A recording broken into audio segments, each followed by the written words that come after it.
শম্ভু, কিছু বুঝতে পারলি? আমি মাথা নাড়িয়ে না জানালাম। এই গ্রামে পা রাখতেই আমি একটা অশুভ শক্তির আগাম আওয়াজ পেয়েছি। দেখছিস না গ্রামটা কেমন একটা মুখ থুবড়ে পড়ে আছে। আশেপাশের বাতাসে আমি এক অশুভ শক্তির গন্ধ পাচ্ছি ক্রমাগত। একটা একটা পাখিরও সারা শব্দ নেই কোথাও। গাছের পাতা পর্যন্ত নড়ছে না। দেখতে পাচ্ছিস? পারছিস তুই দেখতে? আমাদের কথোপকথনের মধ্যে হঠাৎ একজন বছর 40-এর লোক খালি গায়ে পরনে নোংরা একটা ধুতি পরে ভূতের মতো আমাদের সামনে এসে হাজির হলো। আমরা কিছু বলার আগে সে কাঁদতে কাঁদতে বলল,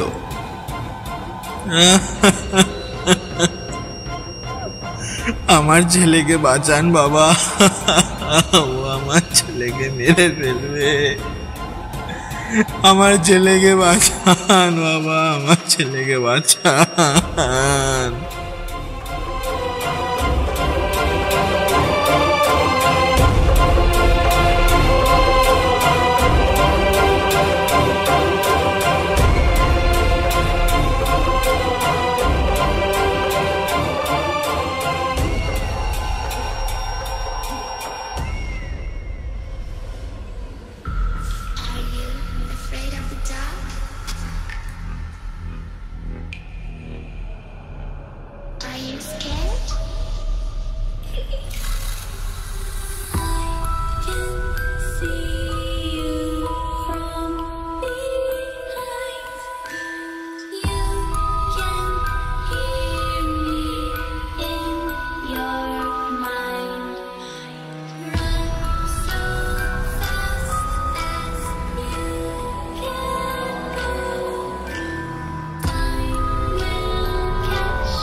মিস্ট্রি অব দি ডার্কের রহস্যময় অন্ধকার জগতে এসে গেছেন? তাহলে শুনতে থাকুন আজকের গল্প, দিব্যেন্দু নন্দীর লেখা কাল তান্ত্রিক।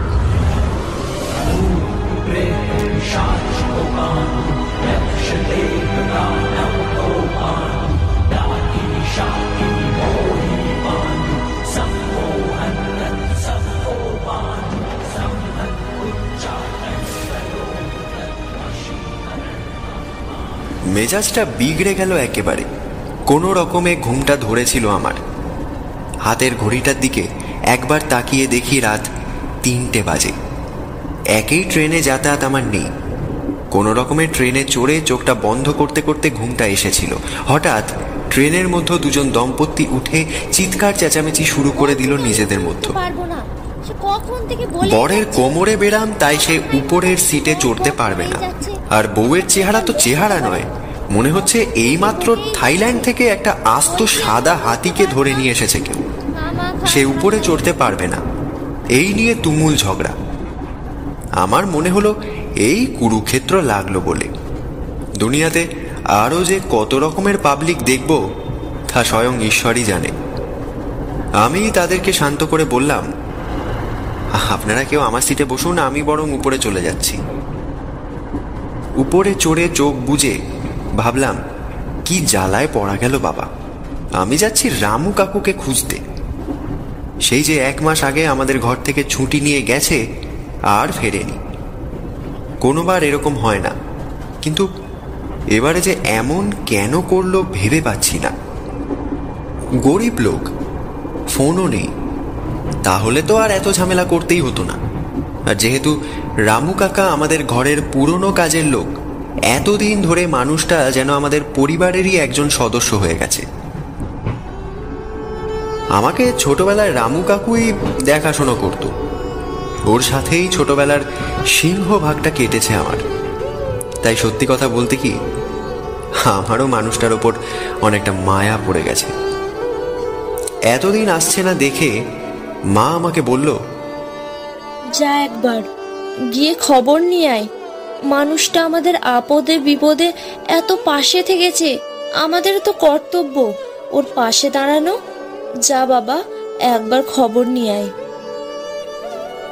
মায়ের কথা অমান্য করি না আমি, তাই মায়ের কাছে রামু কাকুর একটা ভাঙা টুটা ঠিকানা নিয়ে চলে এসেছি আমি। ট্রেনের এদিক ওদিক হেলে দুলে চলাতে আমার শরীরের হাড় যেন মনে হচ্ছে এই ছিটকে বেরিয়ে যাবে।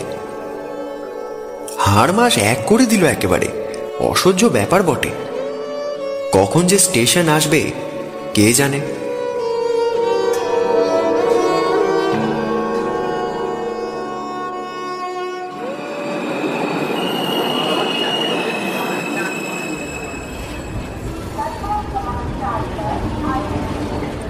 সকাল 7টা, হরিপুর স্টেশনে শেষমেশ নামলাম।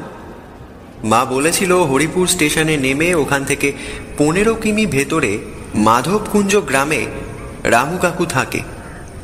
ছোটখাটো স্টেশন, একটাই রেল লাইন মাত্র। যাই হোক, আমি স্টেশন থেকে বেরিয়ে একজন রাস্তায় দাঁড়িয়ে থাকা লোককে জিজ্ঞাসা করলাম, আচ্ছা দাদা, এই মাধবকুঞ্জ গ্রামটা কোন দিকে একটু বলতে পারবেন? লোকটি হাত দেখিয়ে বাম দিকে একটা কাঁচা রাস্তার দিকে ইঙ্গিত করল। আমি চারপাশে একবার গাড়ির আশায় তাকালাম, কিন্তু কিচ্ছু নেই।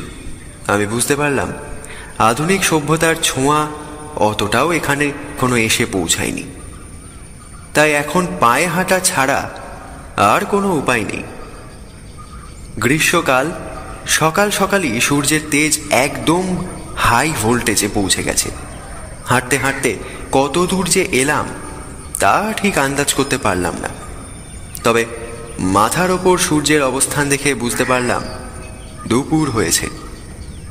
হাত ঘড়িটায় একবার চোখ বুলিয়ে নিলাম আমি। দুপুর 2টো, বেশ বেলা হয়েছে, ক্লান্তও লাগছে। সেই কখন সকাল থেকে হাঁটছি, জলের তেষ্টায় গলা একেবারে শুকিয়ে কাঠ হয়ে গেছে। আর যে কতটা পথ চলতে হবে কে জানে। হঠাৎ দূরে একটা জঙ্গল দেখতে পেলাম। এই প্রখর রোদে শরীর একেবারে চিংড়ি মাছের মতো লাল হয়ে উঠেছে। যাই হোক, আমি দ্রুত পা চালিয়ে জঙ্গলের কাছে উপস্থিত হলাম। জঙ্গলের থেকে ভেসে আসা গরম ঠান্ডা বাতাস আমার মনকে নেশাগ্রস্ত করে তুলল। আমি জঙ্গলের ভেতর দিয়ে ধীরে ধীরে অগ্রসর হতে থাকলাম। মনে হচ্ছে আমার ক্লান্ত দুটি চোখ এক্ষুনি নিদ্রায় ঢলে পড়বে। কিছুটা যাওয়ার পর আমি একটা পোড়া বাড়ি দেখতে পেলাম। এই জঙ্গলের মাঝে এরকম একটা বাড়ি দেখে একটু অবাকই হলাম বটে। জঙ্গলটা ছোট হলেও বেশ ঘন। ধীরে ধীরে আমি সেই পোড়া বাড়ির সামনে উপস্থিত হলাম। দীর্ঘদিন পড়ে থাকার কারণে বাড়িটার দেওয়ালের গায়ে শ্যাওলা আর ছোট ছোট বটগাছ মাথা উঁচিয়ে দাঁড়িয়ে আছে। বাড়ির ভেতরে প্রবেশ করে দেখলাম ভেতরের অবস্থাও খানিকটা বাইরের মতোই। পুরো জায়গাটা একদম স্যাঁতস্যাঁত করছে। যাই হোক, এই প্রখর গরমে বাড়ির ভেতরে যেন প্রাণ জুড়িয়ে যাচ্ছে। ক্লান্ত শরীরটাকে ঢলিয়ে দিলাম পোড়া বাড়ির দেওয়ালের গায়ে। আর পারা যায় না। একটু বিশ্রাম করে আবার যাওয়া যাবে।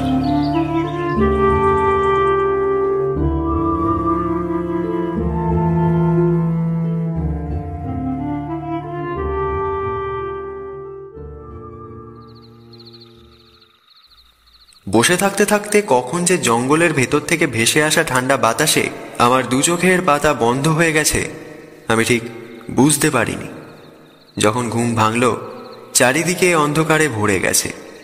আমার ঘুমের ফাঁকে সূর্যি মামা কখন যে গা ঢাকা দিয়েছে বুঝতেই পারিনি। এখন যে কি করে এই অচেনা জায়গাতে রাতটা কাটাবো সেই চিন্তাই করছি। হঠাৎ আমার চোখে পড়ল কিসের একটা আবছা ছায়ামূর্তি যেন বাড়ির ভেতরে ঢুকল। ভূত প্রেত আমি মানি না, তাই ভয়ের কোনো প্রশ্নই নেই। কিন্তু যদি চোর ডাকাত হয় তাহলে তো আমার জীবন আজ সংকটে রয়েছে। ভূতের হাত থেকে বেঁচে ফেরা যায়, কিন্তু এইসব চোর ডাকাতের হাত থেকে মোটেই না। সঙ্গে সঙ্গেই আমার শরীর যেন শীতল হতে শুরু করলো। আমি ভীত কম্পিত গলায় জিজ্ঞাসা করলাম, কে কে কে ওখানে? কে? ওদিক থেকে কোনো উত্তর না আসায় আমি আস্তে আস্তে করে সেই ছায়ামূর্তির দিকে অগ্রসর হতে লাগলাম। কিছুটা এগোনোর পর সেই ছায়ামূর্তির রূপ আমার কাছে আবছাভাবে ধরা দিতে লাগলো। অন্ধকারে ভালো বুঝতে পারলাম না, তবু আন্দাজ করতে পারলাম খানিকটা। একটা মানুষ লাল রঙের বস্ত্র পরিধান করে আছে, আর গলায় তার সাদা সাদা কি সব ঝুলছে। হঠাৎ একটা ভারী গলার আওয়াজ এলো, ওম হ্রিং ক্রিং মহাকাল চণ্ডালং নমঃ। মন্ত্র শেষ করে ছায়ামূর্তিটা বাম হাত তুলে সামনে থাকা একটা ছোট্ট গর্তে কি যেন ছুঁড়ল। অমনি সেই গর্তটা থেকে আগুনের দাবানল বেরিয়ে এসে দাউ দাউ করে আগুন জ্বলতে শুরু করলো। সেই আগুনের বিচ্ছুরিত আলোয় আমি যা দেখলাম তাতে আমার বাকরুদ্ধ হয়ে গেল। দেখলাম একজন কালো জীর্ণ হাড় বেড়ানো লিকলিকে শরীরের একজন তান্ত্রিক লাল রঙের বস্ত্র পরে একমুখ পাকা দাড়ি নিয়ে দাঁড়িয়ে আছে আমাদের সম্মুখে, আর তার গলায় ঝুলছে হাড়ের মালা। তার ডান হাতের দিকে তাকাতেই আমার শরীরের লোম যেন সব খাড়া হয়ে উঠল। দেখলাম একটা কাঁটা মুন্ডু ঝুলছে তান্ত্রিকের হাতে, আর মুন্ডুটা থেকে এখনো ফোঁটা ফোঁটা করে তাজা লাল রক্ত ঝরে পড়ছে পোড়া বাড়িটার স্যাঁতস্যাঁতে মেঝেতে। হঠাৎ বাজ পড়ার মতো ভারী গলায় তান্ত্রিক তার দুটি রক্তমাখা চোখকে আমার চোখের সামনে নিয়ে দাঁতের উপরে দাঁত চেপে বলল, পাপিষ্ঠ নীচ মানব, আমার এতদিনের সাধনা তুই ভঙ্গ করে দিলি। আমি কালতান্ত্রিক, আর কালতান্ত্রিকের সাধনা ভঙ্গ করার ফল তোকে পেতেই হবে। আমি কিছু বুঝে উঠতে পারলাম না। ভয়ে ভয়ে জিজ্ঞাসা করলাম, আমার দোষ? আমার এই মুন্ড সাধনায় যদি কোনো সাধারণ মানুষ উপস্থিত থাকে তাহলে আমি মুন্ড তত্ত্ব সাধন লাভ করতে পারবো না। আর তুই আমার সাধনায় ব্যাঘাত ঘটিয়েছিস, তাই তোকে এর ফল পেতেই হবে, আর তা হলো মৃত্যু। যদি তুই মরিস তবে আমি আমার সাধনা চালিয়ে যেতে পারবো, তোকে মরতে হবে।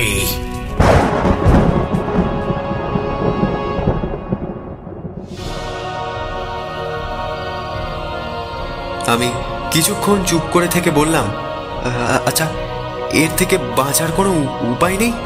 হ্যাঁ।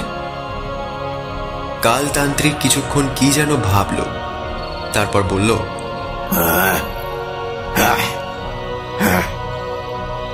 শোন, একটা উপায় আছে।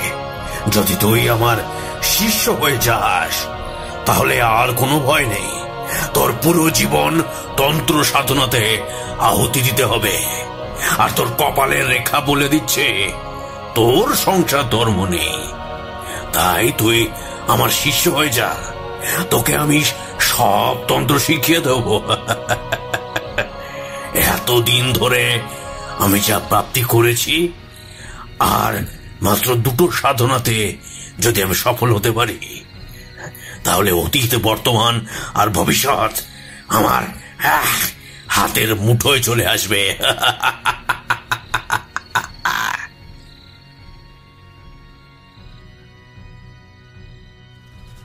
আমি বুঝতেই পারছি না এ কি হচ্ছে আমার সাথে। আমি মাথা নাড়িয়ে পোড়া বাড়ির বাইরে বেরিয়ে হাঁটতে লাগলাম। কিছুটা পথ পেরিয়ে অবশেষে আমি একটা পুকুর দেখতে পেলাম। কালতান্ত্রিকের কথা মতো পুরো উল্লঙ্গ হয়ে 20 বার মন্ত্র বলতে বলতে জলে ডুব দিলাম। তারপর আবার পোড়াবাড়ির ভেতরে কালতান্ত্রিকের সামনে উপস্থিত হলাম। কালতান্ত্রিক তার ময়লা ধরা থলি থেকে একটা লাল রঙের বস্ত্র আর একটা হাড়ের মালা বের করে আমার সম্মুখে বাড়িয়ে দিয়ে বলল, পরে নে তাড়াতাড়ি। আমি সেই বস্ত্র পরিধান করে গলায় হাড়ের মালাটা পরে নিলাম। কালতান্ত্রিক আমাকে বসতে বলল। আমি তার সামনে বসে পড়লাম। তারপর আমার কপালে সে কাটা মুন্ডু থেকে বের হওয়া রক্ত নিয়ে লম্বা একটা তিলক টেনে দিল। তারপর আবার একটা হাত তুলে সেই গর্তটায় কি যেন ছুঁড়ে দিল। অমনি গর্তটা থেকে আবার দাও দাও করে আগুন জ্বলতে আরম্ভ করলো। তারপর মিনিট 10 মন্ত্রপাঠ করে একটা মানুষের মাথার খুলি আমার মুখের দিকে এগিয়ে দিয়ে বলল, নে, এক নিঃশ্বাসে চোখ বন্ধ করে পান করে নে। আমি দুহাত বাড়িয়ে খুলিটা ধরে একবার চাইলাম। খুলির ভেতরে চাইতেই আমার পেটের ভেতরে পাক দিতে শুরু করলো। খুলি ভর্তি তাজা লাল রক্ত। আমি একবার কালতান্ত্রিকের দিকে তাকালাম। উপায় নেই দেখে আমি কোনো রকমে সেটা পান করলাম। কি বিশ্রী খেতে, মনে হলো যেন নুনের শরবত খেলাম আমি। আমার পান করা শেষ হতেই কালতান্ত্রিক বলল, আমার শিষ্য হওয়ার অর্ধেক কাজ সম্পন্ন হয়েছে, এখনো অর্ধেক কাজ বাকি আছে। এখান থেকে সোজা 1 মাইল পথ গেলে একটা শ্মশান পাবি। সেই শ্মশানে আজ বিকেলে একজন মানুষের সৎকার করা হয়েছে। তুই সেই জ্বলে ছাই হয়ে যাওয়া চিতার কাছে গিয়ে চিতার ছাই সারা শরীরে মেখে পশ্চিমের কোনো এক তেঁতুলের গাছের নিচে গিয়ে সারা রাত মন্ত্র জপ করবি। কেমন? কি মন্ত্র জপ করবি সেটা আমি তোকে বলে দেব। তবে হ্যাঁ, আর একটি কথা মনে রাখিস, একবার চোখ বন্ধ করে মন্ত্র জপ করা শুরু করলে আর চোখ খোলা চলবে না। চারিপাশে অসংখ্য ভূত পিশাচ তোকে ভয় দেখাবার চেষ্টা করবে, তোর ধ্যান ভঙ্গ করার চেষ্টা করবে, কিন্তু তুই ভয় খাবি না, বুঝেছিস? ভয় খেয়েছিস তো তোর মৃত্যু অনিবার্য। আমি তোর সাথে সর্বদা আছি, কেউ তোর কোনো ক্ষতি করতে পারবে না। এই বলে কালতান্ত্রিক আমার কানের কাছে তার মুখ নিয়ে এসে একটা মন্ত্র উচ্চারণ করল। তারপর সে আবার তার কাজে মনোযোগ দিল। আমি ধীরে ধীরে উঠে দাঁড়ালাম। মনে মনে কালতান্ত্রিককে প্রণাম করে শ্মশানের উদ্দেশ্যে পা বাড়ালাম। বাইরে বেরিয়ে উন্মুক্ত খোলা আকাশের নিকষ কালো অন্ধকারে রাস্তা বরাবর পথ চলতে লাগলাম। জঙ্গলের নিস্তব্ধ পরিবেশের মাঝে আমি একা হেঁটে চলেছি। গাটা কেমন যেন ঝমঝম করছে আমার। মনে হচ্ছে এই বুঝি কোনো পিশাচ এসে ঘাড় মোটকে দিল। মনের ভেতরে কালতান্ত্রিকের নাম জপ করতে করতে আমি এগিয়ে চলেছি সামনে। রাতের অন্ধকারে কতটা পথ যে অতিক্রম করলাম তা ঠিক আন্দাজ করতে পারলাম না আমি। হঠাৎ একটা শিয়ালের ডাক ভেসে এলো কিছুটা দূর থেকে। এক এক করে আরো গলার আওয়াজ যুক্ত হলো তাতে। আমার পা যেন নিজের অজান্তেই থেমে গেল। এবার এই নিস্তব্ধ রাতে শিয়ালের ডাক যেন রাতের নিস্তব্ধতার প্রাচীর ভেঙে আমার মনের ভেতরের ঘুমন্ত ভয়টাকে আবার জাগিয়ে তুলল। ভয়ে আমার গলা শুকিয়ে কাঠ হয়ে এলো। একদিকে ভূতের ভয়, অন্যদিকে শিয়াল। রাতের এই শিয়ালরা খুব হিংস্র হয়। তারা দলবল নিয়ে রাতে বেরোয়। একা কাউকে দেখলে জ্যান্ত ছিঁড়ে খেয়ে ফেলবে। হঠাৎ আমার শরীর ছুঁয়ে খানিকটা ঠান্ডা বাতাস চলে গেল। কেউ যেন আমার কানের পাশে বলে গেল, ভয় নেই, আমি আছি তোর সাথে। মুহূর্তের মধ্যে আমি গলার আওয়াজটা চিনতে পারলাম। কালতান্ত্রিক। মনে মনে ভাবলাম, কালতান্ত্রিক যখন আমার সাথে আছে তবে ভয় কিসের? আমি আবার চলা শুরু করলাম। কিছুটা পথ যেতেই কি একটা পায়ে লেগে আমি হোঁচট খেয়ে মাটিতে আছড়ে পড়লাম। উঠে দাঁড়িয়ে জিনিসটা দেখার জন্য ঝুঁকতেই দেখলাম একটা ভাঙা মাটির কলসি পড়ে আছে। তার আশেপাশে আরও 3টে মাটির কলসি পড়ে আছে, আর কিছুটা জায়গা জুড়ে সাদা ছাইয়ের স্তূপ। এক মুহূর্তে ব্যাপারটা আমার কাছে পরিষ্কার হয়ে এলো। আমি শ্মশানে এসে পড়েছি। শ্মশানে এসে আমি কালতান্ত্রিকের কথা মতোই ছাইয়ের স্তূপ থেকে মুঠো মুঠো ছাই তুলে সারা শরীরে মেখে নিলাম।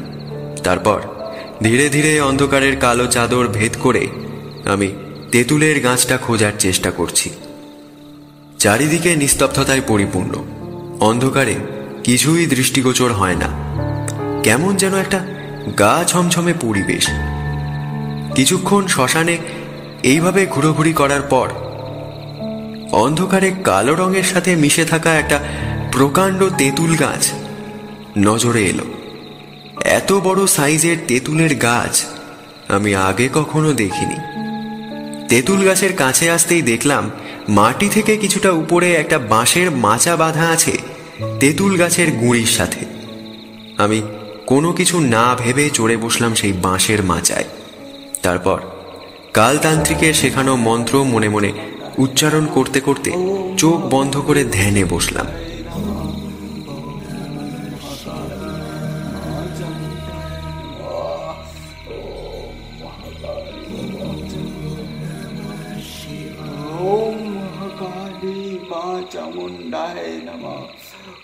কতক্ষণ যে এভাবে কেটে গেছে আমি তা বলতে পারবো না। হঠাৎ মনে হলো কেউ যেন আমার কানের পাশ দিয়ে একটা ক্ষীণ হাসি হেসে চলে গেল। তারপর আবার সব নিস্তব্ধ। একটু পরে মনে হলো আমার মাচার নিচে দিয়ে শত শত পশু যেন দৌড়ে চলেছে এক নিঃশ্বাসে। তারপর আবার সেই রক্তজল হওয়া হাসির আওয়াজ। হাসির আওয়াজের সংখ্যাও বাড়তে লাগলো। মনে হচ্ছে যেন অসংখ্য ভূত পিশাচ ঘিরে ধরেছে। আমি চোখ বন্ধ করে জোরে জোরে মন্ত্রপাঠ করতে লাগলাম, কিন্তু চারিপাশ থেকে ভেসে আসা সেই ভয়ঙ্কর হাসি আর আর্তনাদের আওয়াজে আমার শরীরের লোম খাঁড়া হয়ে এলো। আমার মাথার ভেতরে তীব্র যন্ত্রণা হতে শুরু করল। আমি কোনো রকমের চোখের পাতা দুটো বন্ধ করে মুখ দিয়ে এবার জোরে জোরে মন্ত্রপাঠ করতে লাগলাম, কিন্তু কোনো লাভ হলো না তাতে। নিস্তব্ধ রাতে বিকট হাসি আর চিৎকার বারবার শ্মশানের চারদিক থেকে ছুটে এসে প্রতিধ্বনিত হচ্ছে আমার কানে। আমি আর পেরে উঠছি না। দুহাতের সমস্ত শক্তি দিয়ে দুকান চেপে ধরলাম আর চিৎকার করে মন্ত্রপাঠ করতে লাগলাম। একটু পরে কার যেন হাতের স্পর্শ অনুভব করলাম আমার কাঁধে। তবুও আমি চোখ খুললাম না। কি জানি, চোখ খুললে যদি ভূত ঘাড় মটকিয়ে দেয়। হঠাৎ একটা চেনা গলা ভেসে এলো। চোখ খুলে দেখি কালতান্ত্রিক আমার সামনে। আমি আর কালতান্ত্রিক দুজনে নেমে এলাম নিচে। হঠাৎ কালতান্ত্রিকের একটা হাত সোজা উঠে এসে আমার গলার ওপর চাপ দিয়ে ধরল। তারপর ধীরে ধীরে শূন্যে তুলল আমাকে। আমি প্রাণপণে শক্তি দিয়ে ছাড়াবার চেষ্টা করছি, কিন্তু কোনো লাভ হচ্ছে না। চোখের ভেতরে সবকিছু ঝাপসা হয়ে আসছে। এই বুঝি শেষ নিঃশ্বাস বেরিয়ে গেল। একটা প্রকাণ্ড অট্টহাসি করতে করতে কালতান্ত্রিকের শরীরটা কেমন যেন ধীরে ধীরে পরিবর্তিত হতে লাগলো। কিন্তু এ কি? এ তো কালতান্ত্রিক নয়, এ তো মায়াবী কোনো পিশাচি। আমি এবার সময় গুনতে লাগলাম। এই বুঝি শেষ সময় ঘনিয়ে এসেছে আমার। হঠাৎ একটা মন্ত্র পড়ার আওয়াজ শুনতে পেলাম আমি। গলাটা আমার খুব চেনা লাগছে। তবে কি এবার সত্যি সত্যি কালতান্ত্রিক এসেছে? কালতান্ত্রিক মুখে মন্ত্র বলতে বলতে পিশাচির গায়ে তার জলের কুণ্ড থেকে যেই জলের ছিটে দিয়েছে, অমনি পিশাচি চিৎকার করে আমাকে ছেড়ে কিছুটা পিছনে ছিটকে চলে গেল। তারপর ভয়ঙ্কর আর্তনাদ করতে করতে শূন্যে ধোঁয়ার আকারে কোথায় যেন অদৃশ্য হয়ে গেল, তা বুঝতে পারলাম না আমি। তখন মাটিতে পড়ে জোরে জোরে নিঃশ্বাস নিচ্ছি। কালতান্ত্রিক আমার সম্মুখে এসে দাঁড়ালো। তারপর একটা হাত বাড়িয়ে টেনে তুলল আমায়। তারপর কালতান্ত্রিক হাস্যমুখে আমায় বলল, তোমার শিষ্য কার্য সমাপ্ত হয়েছে। এখন থেকে তুমি আমার যোগ্য শিষ্য। কিন্তু আমাদের এখনো অনেক কাজ বাকি আছে।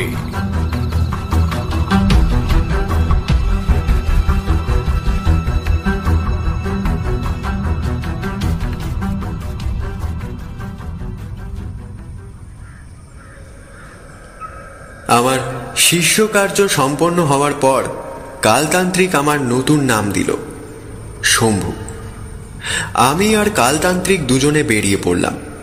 কারণ তান্ত্রিকরা তো এক জায়গায় বেশি দিন থাকে না। হাঁটতে হাঁটতে দুপুর হয়ে এলো। প্রচণ্ড রোদের তেজে শরীর যেন জ্বলে পুড়ে যাচ্ছে। এই রৌদ্রতপ্ত দুপুরে আমরা অবশেষে একটা গ্রামের মুখে এসে দাঁড়ালাম। সামনে একটা নলকূপ ছিল, তাতে মুষ্টি ভরে ঠান্ডা জল পান করে পেট ভরলাম। তারপর ধীরে ধীরে গ্রামের ভেতরে প্রবেশ করলাম। গ্রীষ্মের দুপুরে রাস্তাঘাটের লোকজন খুব কমই দেখা যায়। মাঝারি মাপের একটা গ্রাম, কিন্তু গ্রামটা কেমন যেন মনমরা হয়ে ঝিমিয়ে দাঁড়িয়ে আছে। মনে হচ্ছে যেন একটা আতঙ্কের পরিবেশ হাতছানি দিয়েছে গ্রামটার ওপর। কালতান্ত্রিক আমার পাশে চলতে চলতে হঠাৎ বলে উঠল, কি শম্ভু, কিছু বুঝতে পারলি? আমি মাথা নাড়িয়ে না জানালাম। এই গ্রামে পা রাখতেই আমি একটা অশুভ শক্তির আগাম আভাস পেয়েছি। দেখছিস না গ্রামটা কেমন একটা মুখ থুবড়ে পড়ে আছে। আশেপাশের বাতাসে আমি এক অশুভ শক্তির গন্ধ পাচ্ছি ক্রমাগত। একটা পাখিরও সারা শব্দ কোথাও নেই। গাছের পাতা পর্যন্ত নড়তে পারছে না। আমাদের কথোপকথনের মধ্যে হঠাৎ একজন বছর 40-এর লোক খালি গায়ে পরনে নোংরা একটা ধুতি পরে ভূতের মতো আমাদের সামনে এসে হাজির হলো। আমরা কিছু বলার আগেই সে কাঁদতে কাঁদতে বলল,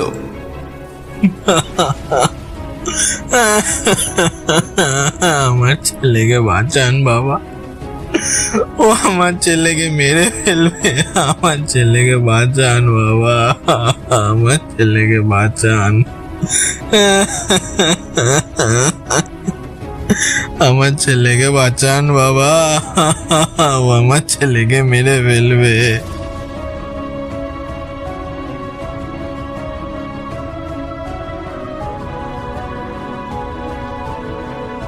আমরা ব্যাপারটা কিছুই বুঝতে পারলাম না। লোকটার কথা শোনার পর আমি কালতান্ত্রিকের মুখের দিকে তাকালাম। কালতান্ত্রিক মুচকি একটু হেসে বলল, ভয় পাবেন না, আমি যখন আছি আপনার কোনো চিন্তা নেই। এবার আমাকে সব খুলে বলুন তো, কি ব্যাপার? বাবা, এই গ্রামের শেষ প্রান্তে এক বিশাল গভীর শাল জঙ্গল আছে। আর সেই জঙ্গলের গভীরে এক বছর 40-এর মহিলা থাকে।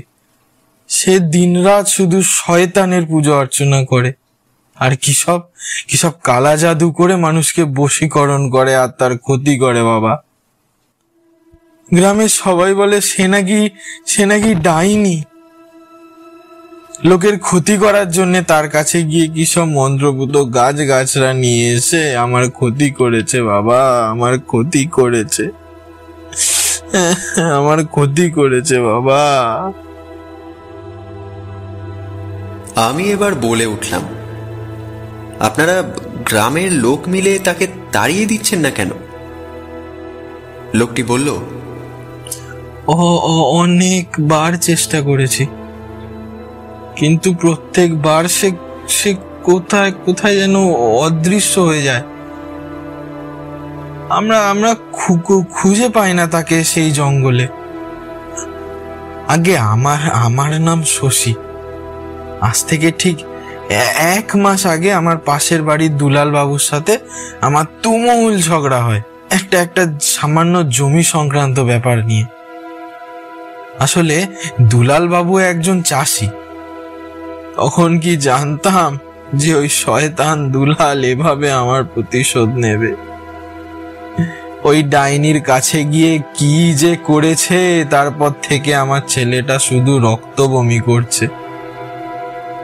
এত নাদুস চেহারার ছেলেটা আমার শুকিয়ে দড়ি হয়ে গেছে বাবা। বুকের পাঁজরের প্রত্যেকটা হাড় স্পষ্ট গোনা যায়। বিশ্বাস করুন আমার একটুও দোষ নেই বাবা। ওই দুলাল, ওই শয়তান দুলাল আমার জমিটা কেড়ে নিতে চায়। আমি আর আমার ছেলের কষ্ট দেখতে পাচ্ছি না বাবা, আমার ছেলেকে বাঁচান। ডাক্তারও অনেক দেখানো হয়েছে, তারাও শেষ পর্যন্ত হাল ছেড়ে দিয়েছে। এখন শুধু আপনিই পারেন বাঁচাতে বাবা, এখন শুধু আপনিই পারেন বাঁচাতে। আমাকে উদ্ধার করুন আমাকে। আমরা পুরো ঘটনাটা মন দিয়ে শুনলাম। কালতান্ত্রিক বলল, ঠিক আছে, আগে একবার আপনার ছেলেকে দেখতে হবে। লোকটি আমাদের তার ঘরে নিয়ে গেল। ছোট্ট একটা মাটির ঘর, ওপরে খড়ের ছাউনি, সামনে খানিকটা ফাঁকা জায়গা। ফাঁকা জায়গার একটা কোণে একটা তুলসী মন্দির। আমরা ঘরের দরজার ভেতরে ঢুকতেই একজন মহিলাকে দেখতে পেলাম। ঘরের উঠোনে কপালে হাত দিয়ে বসে আছে। চোখ মুখে একটা গম্ভীর ভাব, হতাশার চাপ ফুটে উঠেছে। বুঝতে পারলাম ইনি শশীবাবুর স্ত্রী। ছেলের চিন্তায় দিনের পর দিন অনিদ্রায় তারও শরীর ভেঙে আসছে ক্রমশ। শশীবাবু তার স্ত্রীর কাছে গিয়ে সব খুলে বলল। তারপর শশীবাবু আমাদেরকে তার ছেলের কাছে নিয়ে গেলেন। ঘরের ভেতরে ছোট্ট একটা রুমের মেঝেতে একটা মাদুরের ওপর শুয়ে আছে শশীবাবুর ছেলে। বয়স আন্দাজ মতো 16-এর কাছাকাছি হবে। পুরো শরীরটা শুকিয়ে কাঠ হয়ে এসেছে। চোখগুলো ভেতরের দিকে ঢুকে গেছে। দেখে মনে হচ্ছে উঠে বসবার ক্ষমতাটুকুও আর নেই তার মধ্যে। ঠোঁটের কোণে তখনও তাজা লাল রক্তের দাগ লেগে আছে। কালতান্ত্রিক শশীবাবুর ছেলেকে দেখার পর ঘরের বাইরে এসে শশীবাবুকে এক মুঠো সর্ষে নিয়ে আসতে বললেন। কিছুক্ষণ পর শশীবাবু এক মুঠো সর্ষে এনে কালতান্ত্রিকের হাতে দিল। সূর্য তখন পশ্চিমের কোলে ঢলে পড়েছে। তার রশ্মির ক্ষীণ আলো নীল আকাশের বুকে লাল রঙের ছাপ এঁকে গেছে। কালতান্ত্রিক আর সময় নষ্ট না করে সন্ধ্যা নামার আগেই হাতে রাখা সর্ষের ওপর মন্ত্রপুত জল ছিটিয়ে ঘরের চারপাশে ভালো করে ছড়িয়ে একটা গণ্ডি দিয়ে দিল। তারপর বলল, আপাতত এখন বিপদ কেটে গেছে। এই গণ্ডির ত্রিসীমানায় কোনো অশুভ শক্তি আর আসতে পারবে না। তবে ওই ডাইনি এত সহজে কিন্তু ছেড়ে দেবে না। সেই গণ্ডি ভেদ করে ঢোকার জন্য তার সর্বশক্তি দিয়ে চেষ্টা করবে। আর একবার যদি সে গণ্ডি ভেদ করে ঢুকে পড়ে, তাহলে শশীবাবুর ছেলেকে বাঁচানো আমার পক্ষে সম্ভব নয়, কিছুতেই না। আমি বলে উঠলাম, আচ্ছা গুরুদেব, ডাইনি কি করে ভাঙবে গণ্ডিটা? এটা তো লক্ষণ গণ্ডি, এটা ভাঙা তো এত সহজ নয়।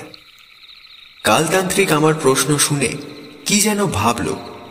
তারপর বলল, এই কালো জাদুবিদ্যা শয়তানকে জাগ্রত করার বিদ্যা, যার দ্বারা অসম্ভব কোনো কিছু নেই। ঠিক মতো যদি করতে পারে তবে তা হাসিল হবে। আবার এই কালো জাদুবিদ্যায় প্রচুর বিপদও আছে পদে পদে, কারণ এই বিদ্যা কোনোদিনও মানুষের ভালো কাজ করার জন্য ব্যবহার করা হয় না। তাই কালো জাদুর শয়তানকে যদি খুশি করতে না পারা যায় তবে এই বিপদের সম্ভাবনা বাড়ে। আমি যে ঘরের চারপাশে গণ্ডি দিয়েছি, এতক্ষণে সেই ডাইনি তা বুঝতে পেরে গেছে। আমি অবাক হয়ে কালতান্ত্রিককে জিজ্ঞাসা করলাম, সেটা কি করে সম্ভব? কালতান্ত্রিক আমার মুখের পানে চেয়ে বলল, তবে শোন, শশীবাবুর ছেলে যে রক্তবমি করছিল, সেটার পেছনে কাজ করছিল ওই ডাইনির মন্ত্র বলে জাগ্রত করা শয়তান, যেটা শশীবাবুর ছেলের শরীরে অনেক দিন ধরেই বাসা বেঁধেছিল। আমি যখন এসে তাকে দেখি তখনই ব্যাপারটা বুঝতে পারি। তাই সূর্যের আলো থাকতে থাকতেই ঘরের চারপাশে গণ্ডি দিয়ে ফেলি, কারণ কালো জাদুর শয়তানদের শক্তি রাতের অন্ধকারে বৃদ্ধি পেতে থাকে। গণ্ডি দেওয়া শেষ হবার সাথে সাথে সেই শয়তান শশীবাবুর ছেলের শরীর ছেড়ে সেই ডাইনির কাছে চলে যায়। আর আমার দৃঢ় বিশ্বাস যে সেই শয়তান আবার ফিরে আসবে।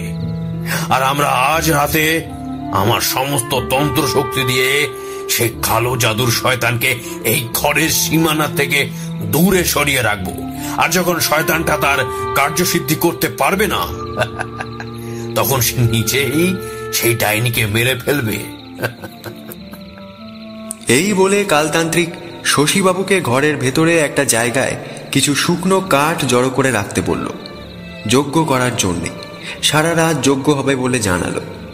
এদিকে শশীবাবুর ছেলের শরীর অনেকখানি সুস্থ হয়েছে, রক্ত বমি আর হয়নি, তবে শরীর এখনো অনেকটাই দুর্বল। কালতান্ত্রিকের নির্দেশ মতো সবাই রাতের অন্ধকার নামার সাথে সাথেই ঘরের দরজা জানলা বন্ধ করে ভেতরে ঢুকে বসল। কালতান্ত্রিক বলে উঠল, ঘরের যেখানে যত ফাঁকা জায়গা আছে সব জায়গা ভালো করে বন্ধ রাখবেন, যাতে একটুও বাতাস ভেতরে না আসতে পারে। জড়ো করা কাঠে আগুন জ্বলে উঠল। কালতান্ত্রিক যজ্ঞ শুরু করল। আমিও কালতান্ত্রিকের সাথে তাল মেলালাম।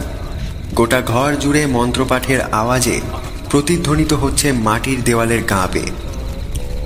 যজ্ঞের আগুন ঘিরে বসে আছে শশীবাবু, তার স্ত্রী এবং তাদের একমাত্র ছেলে। গোটা ঘর জুড়ে শুধু ধুনোর গন্ধ ভরে উঠেছে। অন্ধকার ঘরে কাঠের ওপর জ্বলে ওঠা আগুনের শিখায় বসে থাকা প্রাণীগুলোর মুখ লাল বর্ণ ছাপ নিয়ে ভেসে উঠেছে বারবার। সবার মুখে চোখে একটা আতঙ্ক ফুটে উঠেছে। কালতান্ত্রিক আগুনের শিখার ওপর একটু ঘি দিতেই সেটা দাও দাও করে জ্বলে উঠল। বাইরে সেদিন ঘোর অমাবস্যা। এই অমাবস্যার রাতকে ডাইনিরা কাজে লাগায়, কারণ এই রাতে শয়তানদের শক্তি দ্বিগুণভাবে বেড়ে যায়। তাই আমার বিশ্বাস আজ রাতেই সেই ডাইনি তার কার্য সম্পন্ন করার চেষ্টা করবে। রাত তখন অনেক হয়েছে। শশীবাবুর ছেলের চোখ ঘুমে বন্ধ হয়ে আসছে। কালতান্ত্রিক শশীবাবুকে বলল, আপনার ছেলেকে ঘুমোতে দেবেন না, ওকে জাগিয়ে রাখুন। যা হোক করেই ওকে জাগান, ও ঘুমিয়ে পড়লে বিপদ কিন্তু বাড়বে।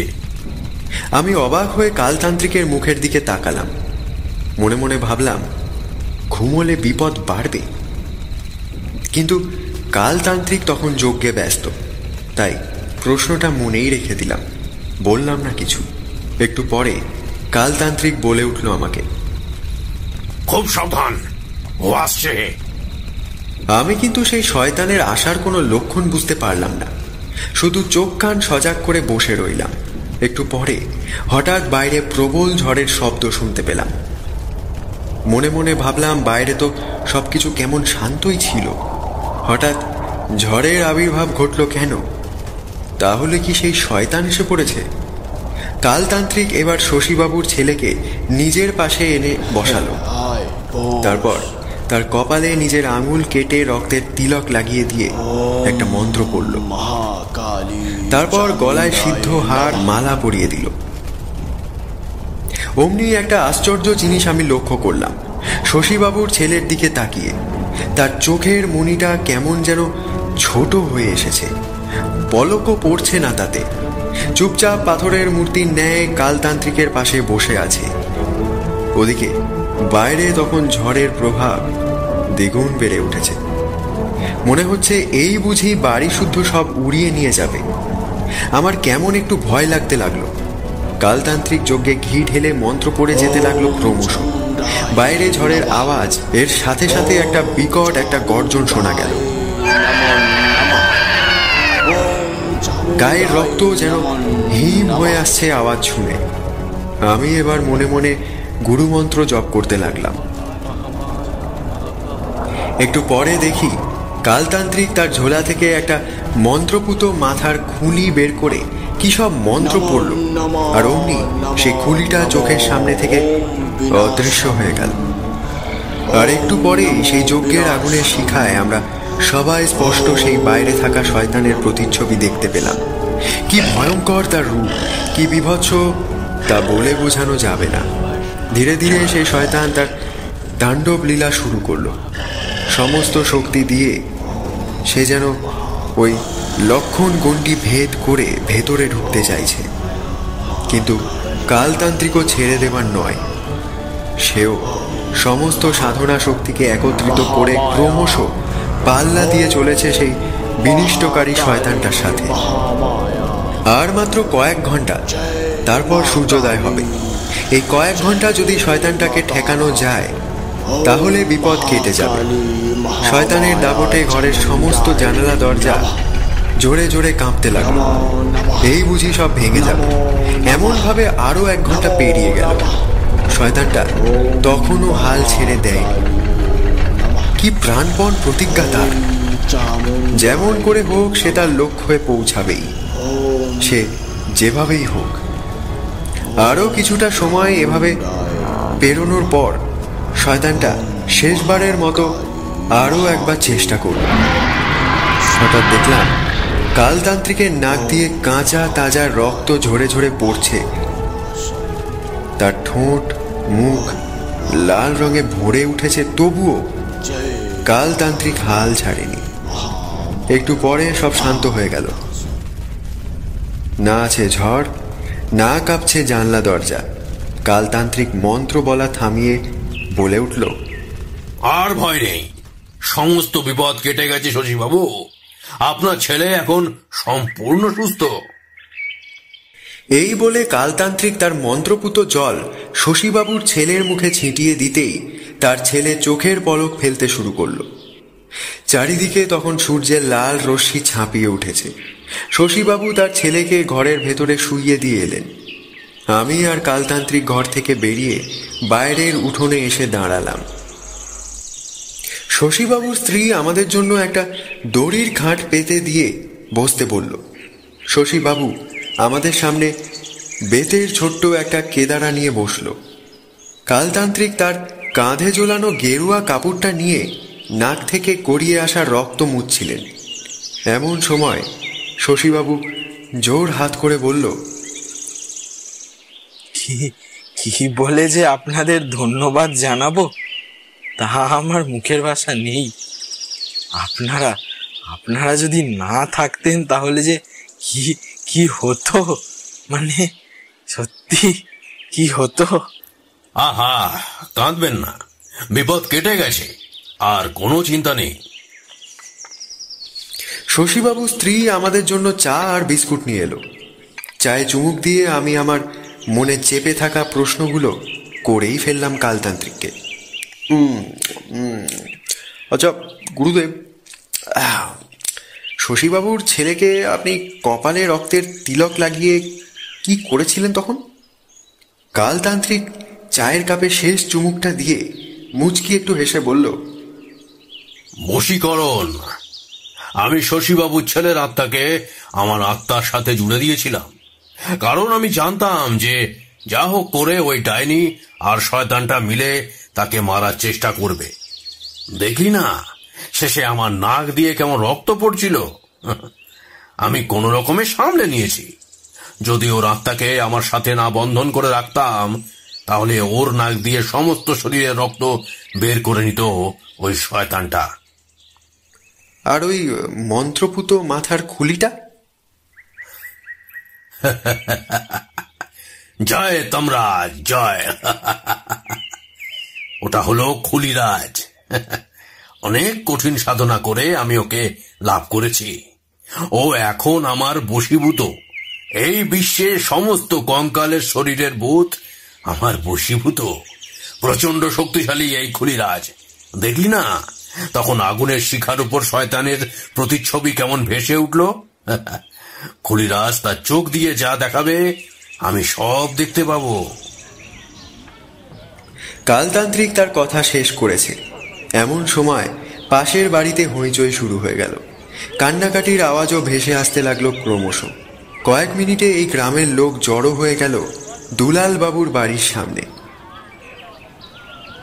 আমরা ব্যাপারটা কি হয়েছে দেখার জন্য দুলাল বাবুর বাড়ির সামনে গেলাম। গিয়ে দেখি দুলাল বাবুর রক্তাক্ত দেহটা পড়ে আছে বাড়ির দরজার কাছে। পেট থেকে বুক পর্যন্ত কিছু আস্ত রাখেনি ওই শয়তানটা, পুরো খুবলে নিয়ে গেছে। ব্যাপারটা বুঝতে পারলাম খুব ভালো করে। ধীরে ধীরে ভিড় কাটিয়ে বেরিয়ে এলাম। এবার আমাদের যাবার পালা। শশীবাবু কিছু দক্ষিণা দিতে চাইছিলেন। কালতান্ত্রিক বলল, না না না, আমরা দক্ষিণা নিই না। আপনি ওই টাকায় কিছু ভালো মন্দ কিনে আপনার ছেলেকে খাওয়াবেন। ও খুব দুর্বল হয়ে গেছে। শশীবাবুকে নমস্কার করে ওখান থেকে বিদায় নিলাম আমরা।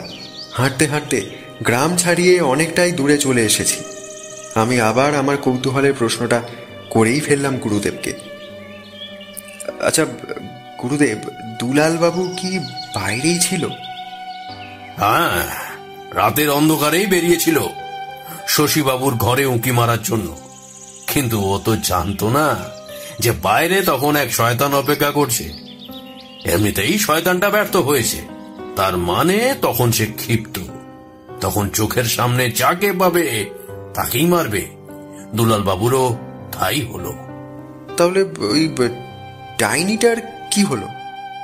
দুলাল বাবুর সাথে ঠিক যা যা হয়েছে সেই একই কাণ্ড হয়েছে ওই ডাইনিটার সাথেও। আমি আর কিচ্ছু জিজ্ঞাসা করলাম না। মনে মনে ভাবলাম, আমার এখন অনেক কিছু শিখতে বাকি আছে, আর একদিন আমিও গুরুদেবের মতো বড় সাধক হব, আর তার মতো মানুষের কল্যাণ করার চেষ্টা করব।